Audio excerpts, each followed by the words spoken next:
Hi, I'm Seth Freudberg. I'm the Director of Options Training here at SMB in Manhattan, and welcome to our weekly options lesson. Today we've got a special edition of the options lesson, and that is called The Endless Summer. The Endless Summer was a movie, a famous beach movie from the 60s, and we're not going to be doing a movie review today. Rather, we're going to be talking about Halima's Endless Summer. Halima is my daughter. She's now 24 years old. She's a volunteer in the Peace Corps in Cameroon, which is a country on the west coast of Africa. And Halima, 7 years ago, when she was getting out of high school, she one summer did options back testing for me.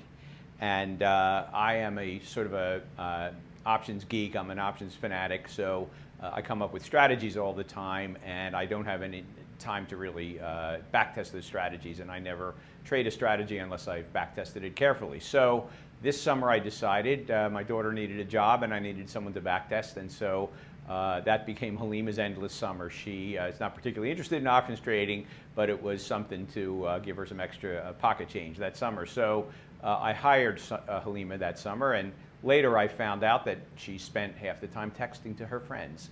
So in any event, we've got Halima here today for a cameo appearance on the weekly options report. And Halima, why don't you say hi to everybody? Halima? Halima, say hi to everybody. Oh, okay. That really is Halima, and she really is in the Peace Corps, and she really is a wonderful adult now, not a high schooler anymore, but she's here today with us at SMB, and I wanted to introduce you to her. So having said that, let's talk about the strategy that she reviewed that summer that ended up being the highest return strategy that she tested. And it's an interesting strategy. A number of our options mentoring students have actually adopted this strategy and are doing quite well with it. So I thought I'd talk about it a little bit today. It's somewhat detailed. I can't go over all the trade rules, etc. During this lesson, but I give you kind of a flavor of the way the strategy works. So essentially, let's review what a condor is. A condor is a bullish put credit spread combined with a bearish call credit spread. And in many cases, the way most people trade them is they put the short part of those credit spreads very, very far out of the market.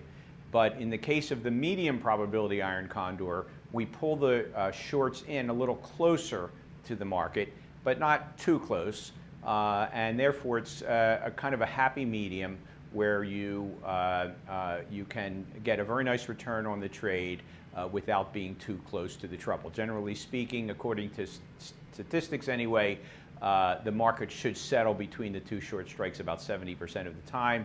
So that means if traded properly, it's a higher probability trade than normal. So having said that, let's take a look at a typical medium probability iron condor, which I have tested in the NDX, but it could conceivably be treated in other indexes or stocks even. You'd need to do some work though and take a look at that and look at the liquidity of the options and so forth before you trade any new strategy actually.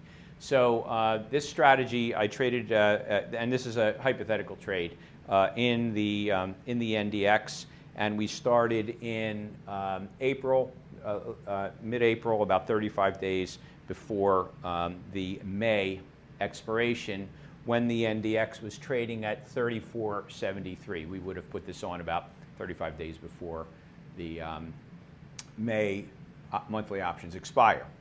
So this is a trade where you completely adjust the trade based on the P&L of the trade. It is not a Greeks-based trade. It's a P&L-based options trade.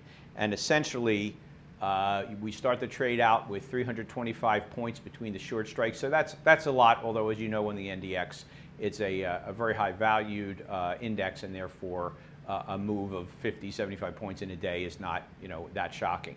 So 325 points can go quickly, in other words.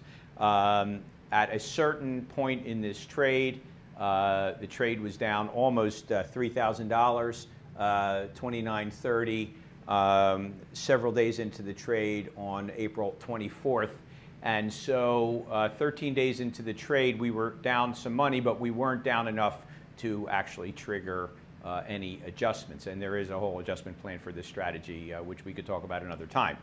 So once you get to a 10% return on this strategy, we use a money management technique and basically close half the trade, book half of our profits, and then we apply a trailing stop to the rest of the trade. And in this particular monthly example, that trailing stop was triggered. You don't really want your trailing stop to be triggered. You'd prefer that the trade continue to get more profitable over time, but that's what a trailing stop is for. So at least you will hold on to a certain amount of your profits. And in that particular period, the NDX index moved around enough that it did in fact trigger our trailing stop. So we ended up with still a very nice return for the trade, and very quickly into the trading period, by the way, we were in and out of this trade in 18 days, and that's over a 35-day trading period. So therefore, basically halfway into the expiration cycle on this trade, we were able to get out at a good, nice, solid profit. So that's one of the reasons this trade works so well.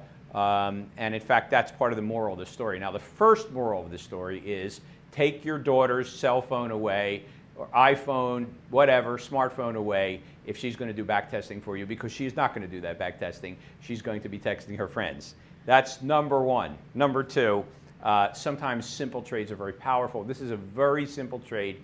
It's P&L based. It's really not Greeks based. And it's basically contingent upon the probabilities of iron condor trading coming through over time. And so this is a very simple trade. I had a lot of very complex strategies that summer that Halima was testing, but one of the simplest ones was the one that had the highest return. That's not a big surprise, actually.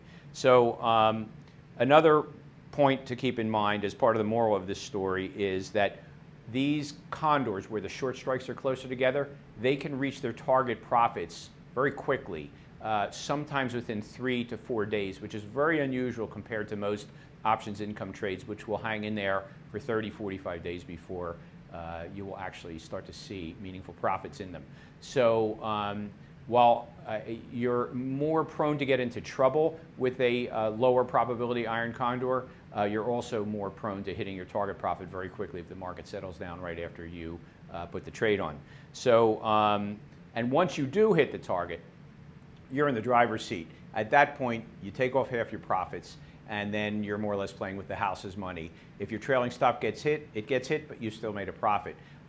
So most of the time, unless there's a huge radical move in the market that actually wipes out your original profits that you took in before you applied your trailing stop, 90+% of the time, you'll be able to make some profit once you've taken off half the lots at your target profit level.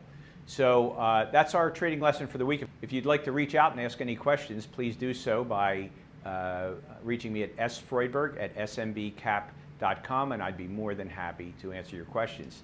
Thank you, and we'll see you next week. Thank you for watching this clip of our Options Tribe webinar. The rest of the recording is available on optionstribe.com. I'm Seth Freudberg, and I've been hosting the Options Tribe since May of 2011. We've brought in options experts from all over the world to make excellent presentations to our members. So go right now to optionstribe.com to learn more about options education, or you can send me an email at sfreudberg@smbcap.com.